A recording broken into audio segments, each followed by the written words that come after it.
Today we received the results of the autopsy, which stated he died of a heart attack of natural causes. The autopsy further states that nothing else was found in his system.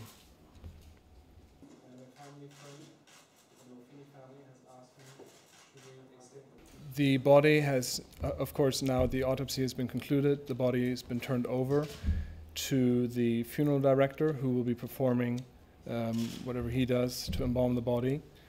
In Italy, it can take up to 10 days to get all the necessary documents and paperwork to repatriate the body.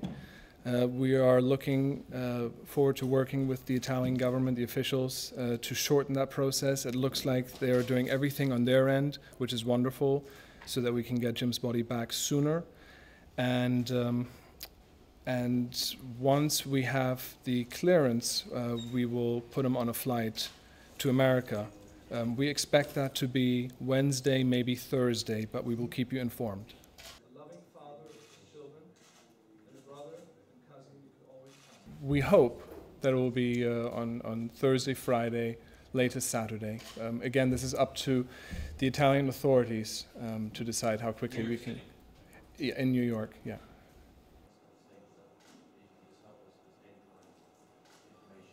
No, Jim was happy, he was healthy, he was doing really fine. I mean, he's on vacation with his son, he has an 8-month-old daughter, you know, everything was going great. I just spoke to him on Father's Day, and he was fine, he was happy, he was a good guy.